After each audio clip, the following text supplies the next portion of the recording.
Alright, guys, welcome to my show, Voice of the Wanderer. I'm your host, Freddie J.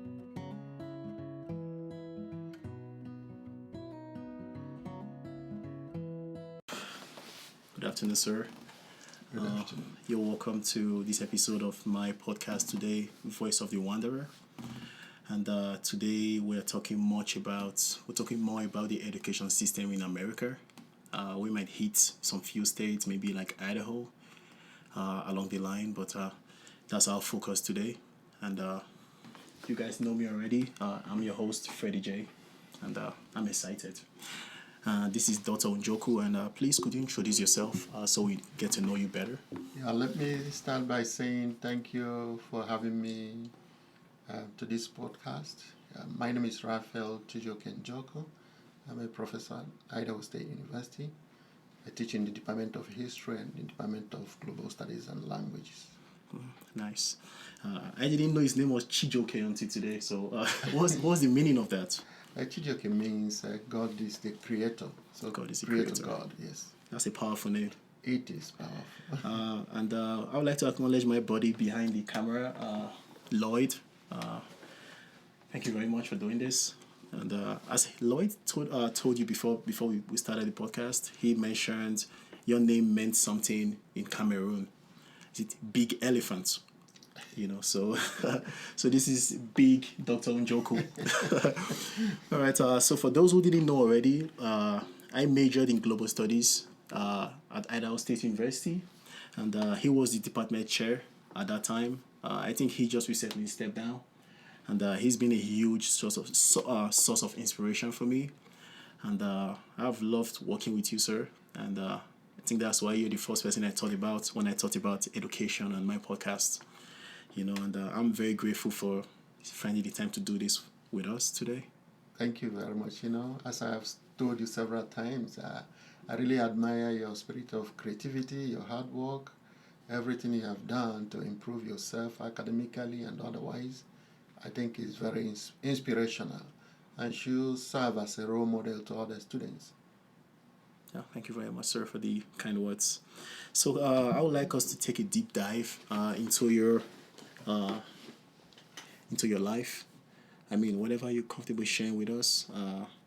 I think for the viewers out there, they would like to know about how you got here, because from what I'm tracking, you're Nigerian, and we're in Idaho right now, in America.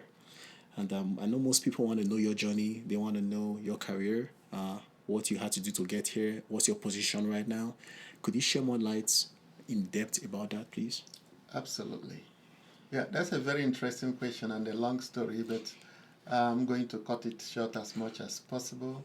Yes, I came from Nigeria, precisely Imo State. I was born in a very large family of 11. My father owned a private school, so essentially he was a teacher. And I'm the second to the last in the family of 11. So you can see that I'm little or no person in my family. So I have elder brothers, elder sisters. Nearly all of them were older than me. Um, but this is the interesting thing about my journey. So I was born a few months before the start of this Nigerian Civil War. Wow. Yeah, and then the war turned lives upside down. Everybody ran in different directions. At the end of the war, people had to go back to the townships and rediscover their lives. So my parents went back to the township where my father owned the school. The school buildings were destroyed completely, so he had to start life afresh. But as young as I was then, my preference was to stay back in the village. So I had to stay with grandmom, and I grew up in the village. Um, Reflecting back today, I think it was a good choice I made because whatever I have today, the way I work, the thought process, I think it came from the village. So I had my primary education in the village, had my secondary education at Holy Ghost College, Owerri, which was then the premier high school in the whole of Imo State. Everybody wanted to go there. It was a place for children from rich families. I'm not claiming I was from a rich family, but I got to Holy Ghost College because of my achievement, academic achievement. And then after Holy Ghost College, I still want to stay close to home. I attended my NCE, National Certificate in Education, because I wanted to be a teacher. In those days, you cannot teach in any of the Nigerian institutions unless you have a certificate in education. So I wanted to get that. After that, I applied to get my BA degree, specializing in history and then education. Actually, it was a double major in education and history. I got that from the University of Nigeria and Soka. Then in Nigeria, I think we still do it now. You have to serve for 1 year. NYSC, which means National Youth Service Corps Program. So I served at Idahosa's college in Benin City. That's BIU. Word of Faith College. So again, it was another experience for me. Provided me with the opportunity to meet the great Pastor Benson Idahosa face to face. Extremely brilliant man. I was blessed to meet him. Very generous man. At the end of my service year, which was for 1 year, I applied for, interviewed, and got the Rhodes Scholarship to go to Oxford University to study for my MA degree. You went to Oxford? I didn't use the scholarship. So that's one of those benchmarks in my life. I didn't use it because the military government in Nigeria annulled the June 12th election. Yes, which was won by Moshood Abiola, the great Moshood Abiola. So after that, the international community placed all kinds of sanctions on Nigeria. It was like hell went loose. Then, so I couldn't use the scholarship because of, the sanctions. But I was, at that point, I realized that I had to leave the country if I were to realize my life ambitions, being a college professor. So I went to Belgium, where I got my master's in European politics, cultures, and societies. Wow. Yeah. Then proceeded to my PhD program in political science, specializing in comparative politics, especially democratization, but of course with bias in African politics. So, but I want to add that that program at Free University Brussels was the best program, the best education I have ever had in my life. All the professors were just unbelievable, excellent researchers, excellent writers. I learned a lot from them. Was that in Belgium? Belgium, the Free University in Brussels, Belgium. Okay. Yeah. From there, but you might wonder why I got a PhD degree in political science and then return back to history. So this is the story. So if you remember well, in Nigeria in the 90s, history was dead. Yeah. But if you studied political science, you are always sure to get a job in the teaching profession. So my aim was to get a job in the universities. And I originally planned to get a degree, come back to Nigeria, continue my academic profession in one of the Nigerian universities. So, but something happened. In 1998, I went to George Mason University for a conference. That was when I was still, completing my PhD program in political science. So I met this professor who said, "Oh, what are you doing for your PhD?" So I said, "Political science." He said, "Do you want to go back to Nigeria after your graduation, or do you want to work in North America?" I said, "Yeah, if the opportunity comes, why not? I will work in North America." And then he said, "Oh, then I will advise you get your PhD in history." I said, "Why? Why do you think I won't get something in political science?" He said, "Okay, let him just give me an example." He said, "Go to University of Toronto." In Canada. Say University of Toronto is the largest political science department in the world. And they produce an average of 20 PhDs per year. Wow. but you don't have more than 5 PhD political science jobs in Canada. So, in essence, what he's trying to let me know is that the market for political science is saturated. Yeah. But that if I go to African history, that's what people were interested in here in North America. So I went back home then, Belgium, thought about it, but I've already gone for my PhD in political science. So I decided to complete that and then jump over to another PhD in history, specializing in African history. And I got that from Dalhousie University in Canada. Again, excellent education. Then African history program at Dalhousie University was one of the best in the world. So, and the library was phenomenal. Huge library. A $30 million library. I saw books I have never seen before in my life, and I pursued to read them with all devotion. Graduated in 2003, applied for jobs everywhere in North America, particularly the US. Got 13 interviews, interviewed 3. By the time I got home on my interview, journeyed from 3 universities, I got a job in African history and African studies at University of Louisville, Kentucky. Spent 9 years there. Got this job here to direct the international studies program at Idaho State University. And that's how my journey began. And I've been here for 11 years now. I'm very happy to be here. Very wonderful place, good people, nice place to raise kids. When I came here, I was carrying my last son, who was then, I think, 4 years. And I will carry him on my left hand and carry my daughter, who was then 6 years, on my right hand. Now they have grown. I can't even lift any of them up anymore. And I have aged as well. So this is my life journey. Yeah, that's nice.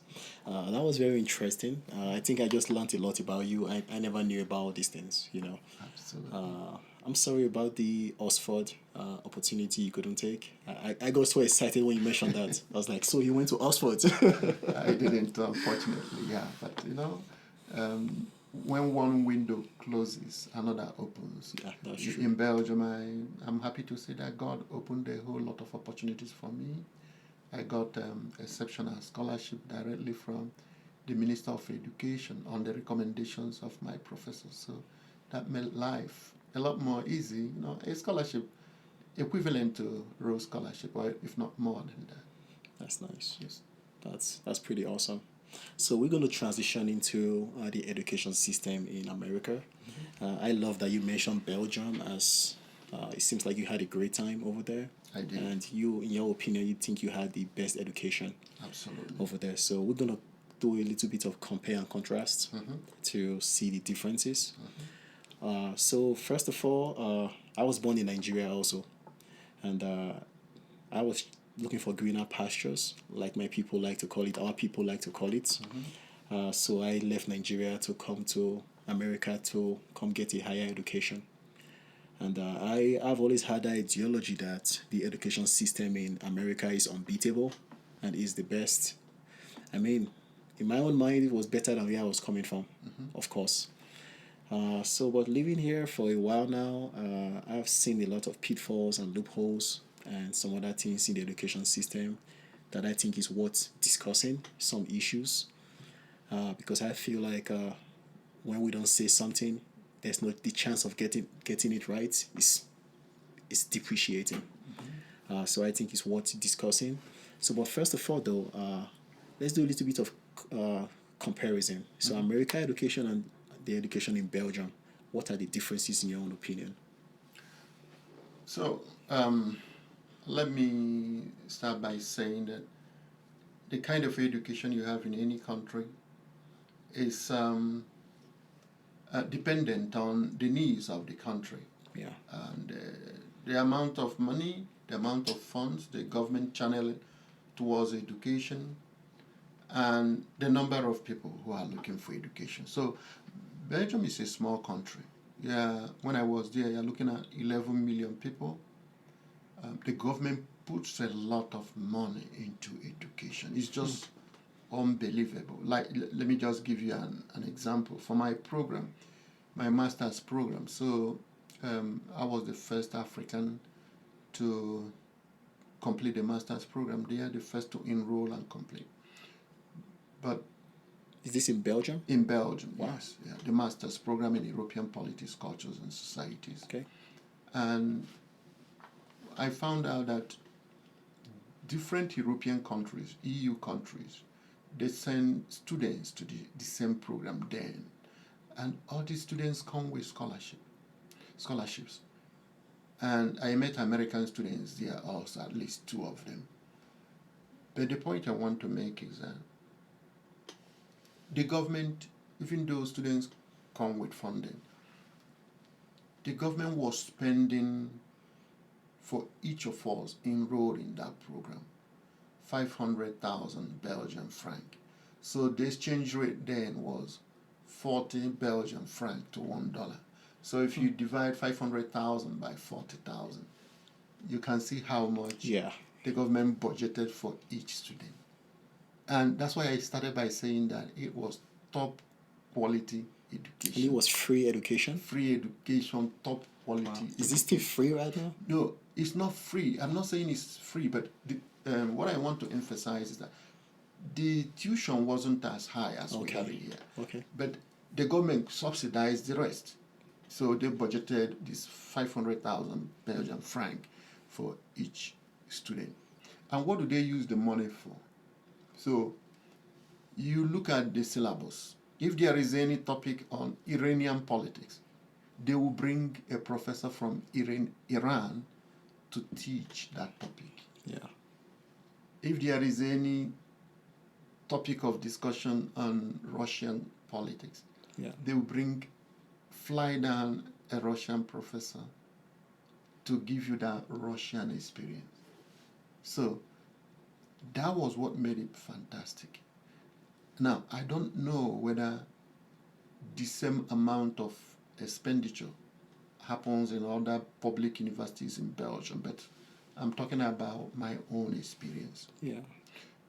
Now, the other thing I want to mention before I compare that with the US is that in those days, now, so you're looking at about 22 years ago, I'm talking about 24 years ago, if you came to Belgium to pursue an engineering degree or medical degree, fantastic, but most likely you're not going to get a job because they have so many engineers, they have so many doctors.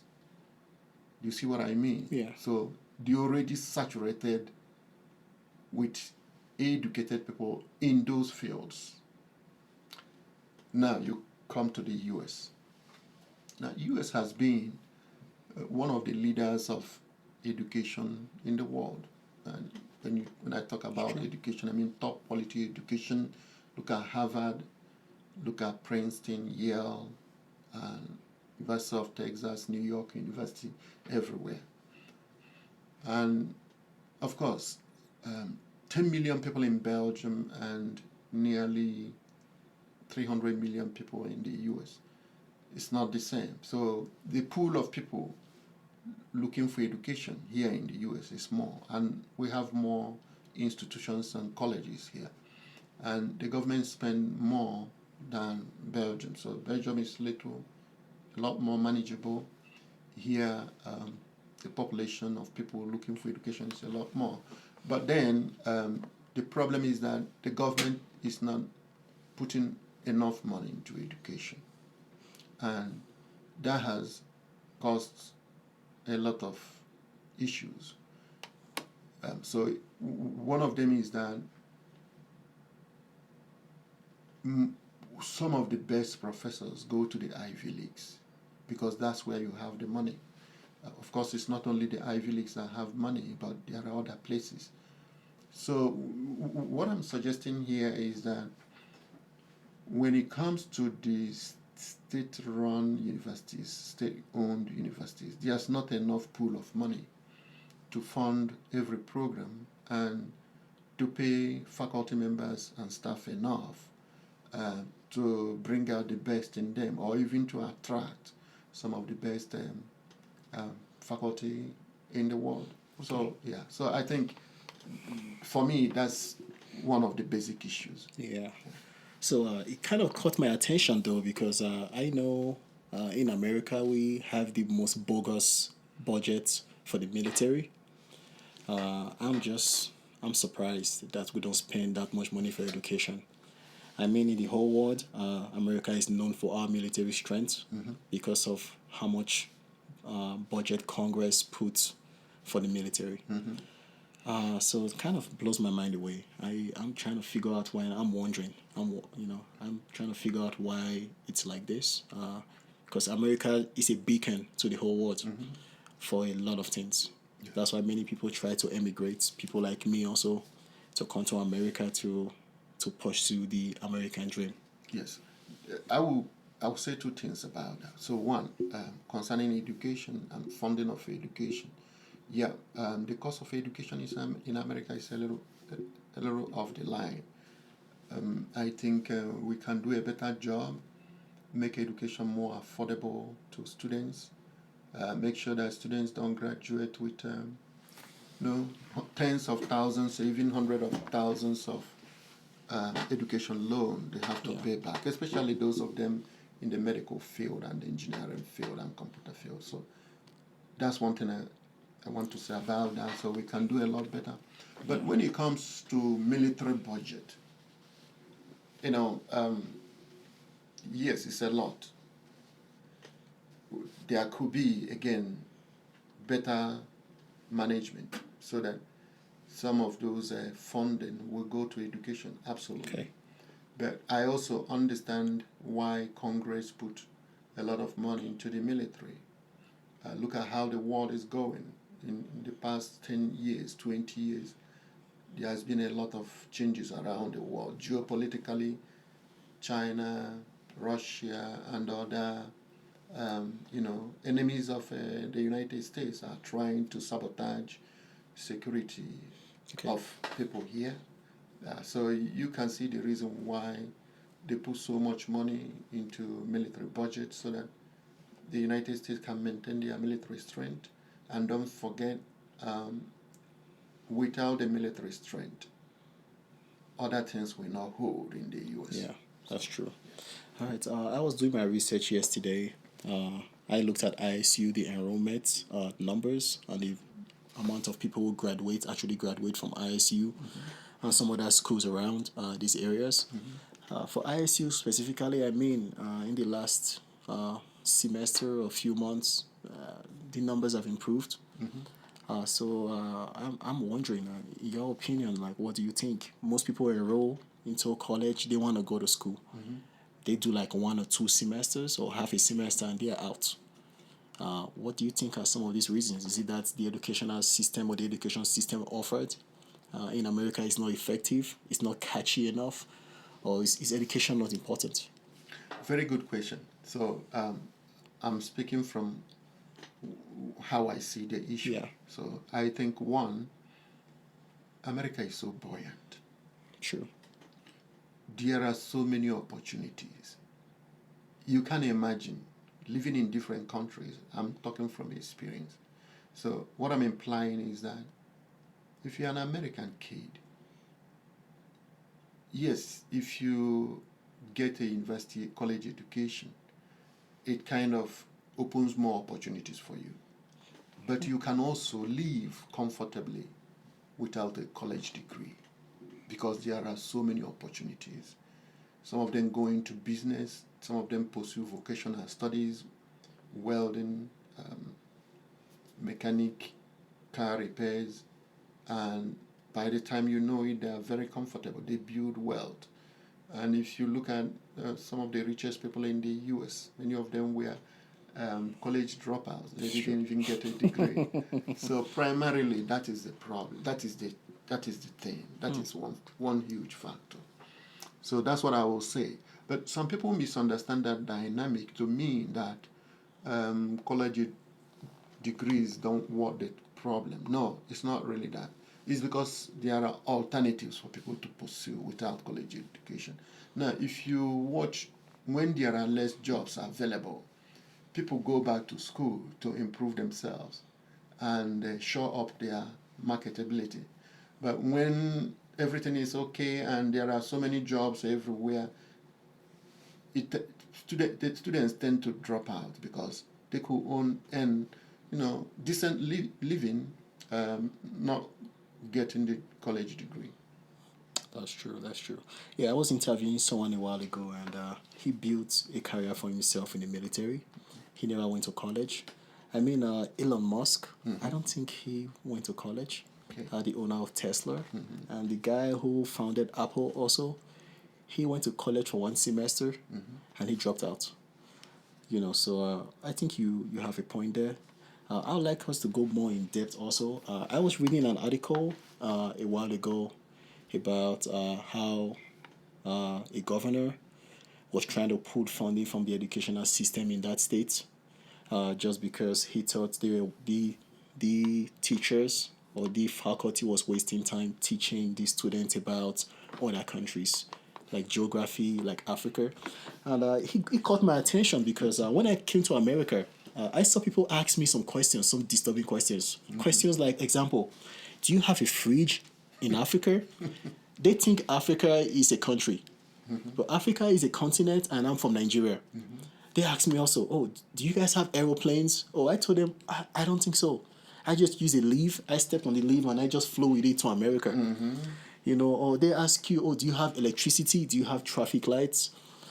And when people think of Africa in America, all they can think about is a starving child, a child who has what do you call that disease, kwashiorkor, where there's no food, and I help them understand that I lived a good life in Africa, more than the average man in America. So I kind of started brainstorming, and I came to understand that part of that fault is coming from the education system. It means these children in high school, middle school, they are not being taught about the international community. And it made more sense to me because that governor was trying to pull out funds because of that. So my question is it not important to learn about other dimensions or other countries, other people? Because that way it makes people in America ignorant and naive if they don't know about these people. I was walking down the street the other day and I saw this kid, this little girl in a school bus. She waved at me and I waved back and she was so excited. And I told my friend, I was like, that kid never saw a black person in her life. I mean, I thought it was funny, So in this area, we don't have a lot of diversity. Of course, we know that already in Idaho. So what do you think? Do you think the school system or the educational system should pay more attention to educating people about other countries, other continents, other cultures? Very good question. So for the governor who wanted to stop international education and other people like him or her, I would say if you think education is not important, you try ignorance. Yeah, so that's the message for them. Now, this is the problem, and why any great nation, not only anybody in the world, should value international education. If you look at many institutions here in the U.S. now, in the past 10 to 20 years, global studies, international studies have become one of the most important and one of the most popular programs. So, but from the government perspective, whether state government or federal government or county governments, how can a superpower, a global leader like the US, lead the world if you don't know the world you are leading? That's a good point. That's the problem. So, do you really want to continue to lead the world, maintain US power in the world? Global education is absolutely paramount, a priority. So, American citizens will be trained, and that's what we do in the Department of Global Studies and Languages, in the Department of History, in the Department of Political Science, Anthropology.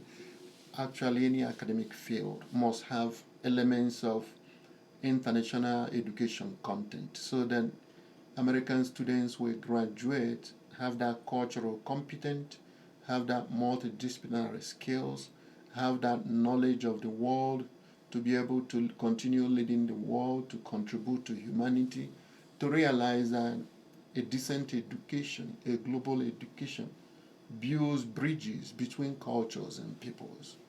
And that way, you appreciate your neighbor, those in the country and those overseas.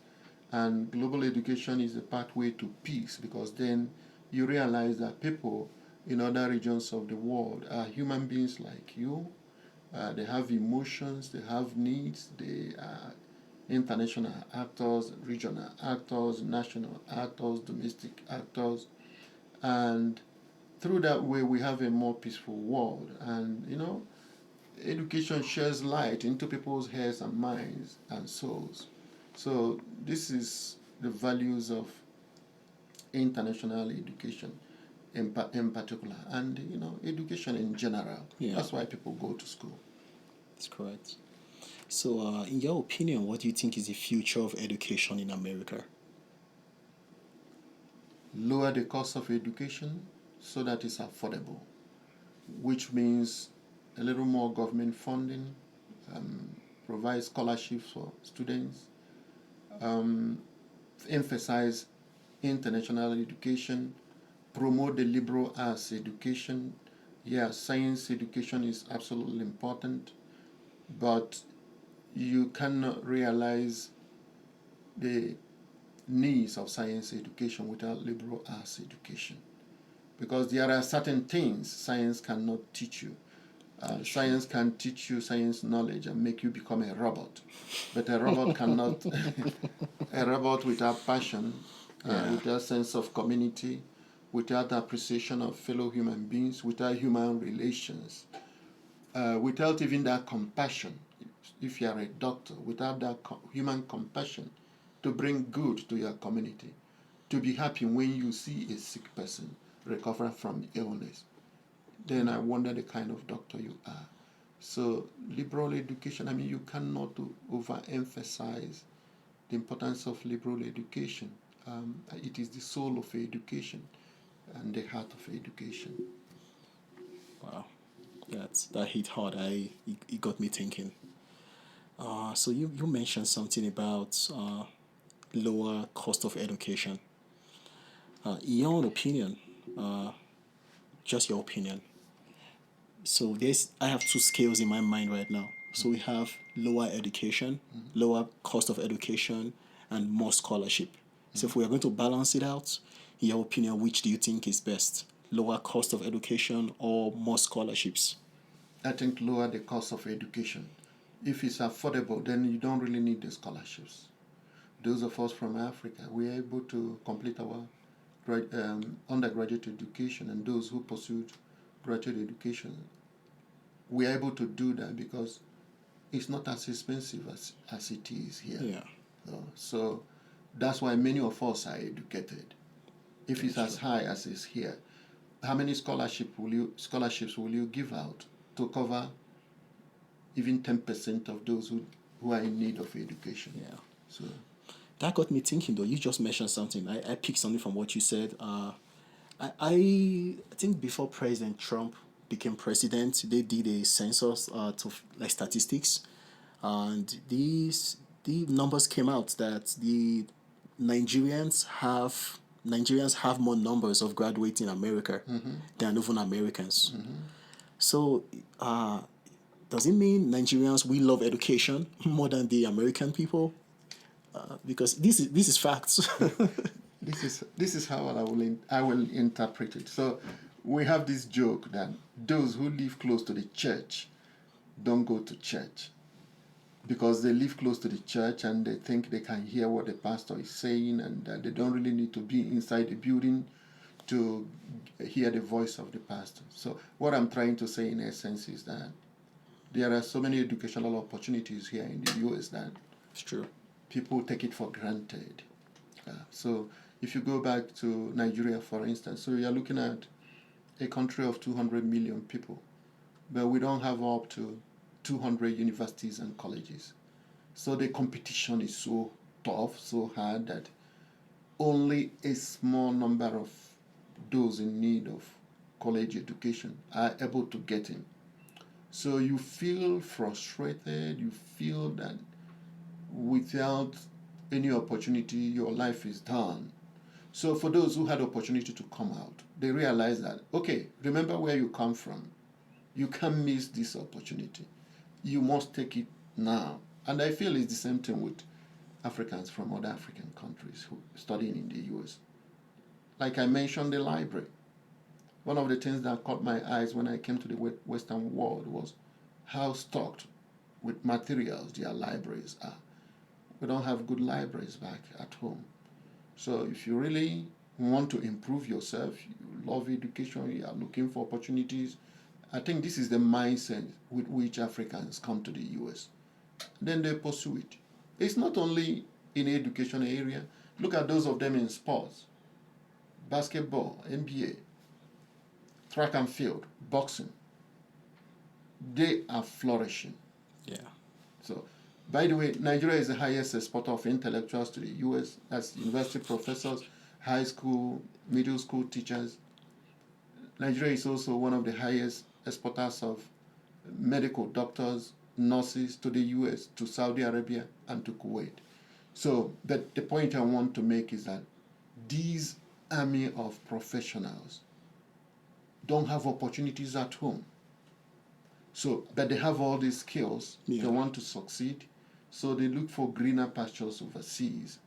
And once you open that opportunity for them, they want to justify that they appreciate that opportunity to develop themselves. That's what we are saying. Yeah. Yeah, I think I agree with you. And there's a saying that nobody appreciates America more than an immigrant. Absolutely. We understand where we are getting because we know the struggle from where we're coming from. Years ago, I was having some financial troubles, and someone asked me, "Why don't you just go back home?" And I looked at him and I just smiled. I was like, "Sir, with all due respect, no matter how hard it is right now, it's better than where I'm coming from." Absolutely. So, in other words, America has more opportunities and more than we can dream of. All we have to do is just be hardworking and show up and show your skills. Because I've been in the job market for a while to understand that employers are looking for skills. You know, they want to see what you can do. You know, your handwork, or it's not just about your degree. No. You know, because degree is just a paper. There's a saying that some people pass through school, but school don't pass through them. Absolutely. You know, so I think this is a really great point, and also I hope we have enough time. There's another part I would like us to hit a little bit. I mean, we're in Idaho, and this is a state where we don't have a lot of diversity, and every now and then we have racial profiling, we have issues of racism in the education system, not just in the tertiary institution like ISU, even in the middle schools, in the high schools. I believe this happens. I was talking to someone yesterday and I asked this kid, what school do you go to? She said she went to a middle school or a high school in Dubois, Idaho. I think it's about an hour from here. And she never had a black person. There was no black person in the whole school. And that, I was like, wow. So you guys never had a black person. So I can imagine being a black person or a person of color. I mean, they had a lot of people, Hispanic people, in that school. Well, as a person who's black going to an area like that, going to school, I could imagine what I will face. You know, so have you, in your years of experience, have you experienced racism? It necessarily doesn't have to be in this location, in the education system, and how were you able to, manage that situation? You know, this is the way I view the issue. If you are a person of color, if you are specifically a black person, the society in the US seems to hold you at a higher standard. So you have to prove, probably, that you are capable of an extraordinary achievement for you to be, Recognized. recognized and given that space to live. So this could be challenging, especially for the average person, the average black person. So this could be very challenging.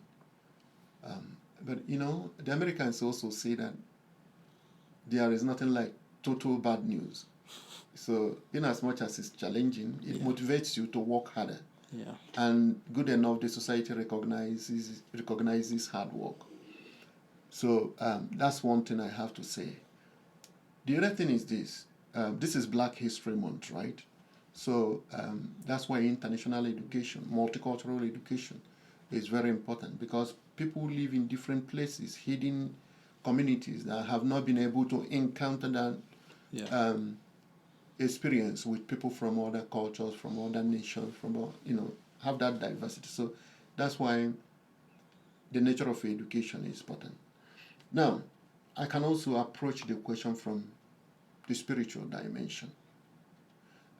Having seen what I have seen in life and passed through different kinds of experiences relating to skin color differences, racial differences, I've come to the conclusion that racial profiling, racial animosity, whatever you call it, is more than what we see. It is a spiritual problem. And at times I've come to the belief that probably there's nothing anybody can do about it anymore. It's just human nature. It doesn't appear to me at this point that it will completely go away. It might, the tenacity might decrease. And probably, who knows, over time, but how long, we don't know. Maybe 50 years, 100 years, things will stabilize a little bit. But not soon, not tomorrow. So not next year. So it's a kind of spiritual problem. But the good news is that there are so many good people out there. So many good hearted human beings out there who truly love fellow human beings. So it's only a small percentage of people, but that's all it takes to destroy a society. Small percentage of people. Do you think more education could reduce the level of racism in education? Absolutely. The right education, of course. Global education, multicultural education. That will create awareness. One thing I have found out here in the past 10 years, 12 years is that those students who have been overseas, whether on mission or study abroad, they come back, they see you, they embrace you. They are so happy because they now know, they have been to those regions of the world that some of their countrymen don't even think exists. They have been there, lived there for months, lived there for years. They come back, they are like, wow, I now know better. So that's the good news. We are getting there. We are getting there. Yeah, we are getting there. It's one step at a time. Yes. Anyways, we don't have much time. Time is not on our side today. There's a saying in my language. I'll just translate it. It says, "Time waits for nobody." Mm-hmm. And so we're gonna call it a day. We'll draw the curtain on this episode, and we hope to be able to maybe come back to pick your brain also in future episodes. Because one thing about this podcast is we are discussing every issue, everything about life. I'm the wanderer. As a young man, I'm not your age yet. I even think people of your age also, they don't know everything. No. We still wonder, and I have a great enthusiasm to find out. I am very inquisitive. So I want to know, and we're gonna be in our subsequent episode. We're gonna be discussing other stuffs other than education, and we're definitely gonna come back to education because I for one I love education, and I think like we always told, apart from prayer is the key, education is the key also. Absolutely. And we are fortunate that we have the key of education and we have the door in America. Many countries are not that privileged to have those doors in their country. I think that's what made us migrate also. because we want better life for ourselves and our families, and to inspire people also and make something out of our lives. And once again, thank you very much, sir, for your time. And it was awesome having you here today. And I'm pretty sure the viewers out there they will really appreciate this when they get to see this podcast. And thank you very much, sir. Excellent. Thank you very much for having me. And thank you to Idaho. Thank you to America for having us here. Thank you, America.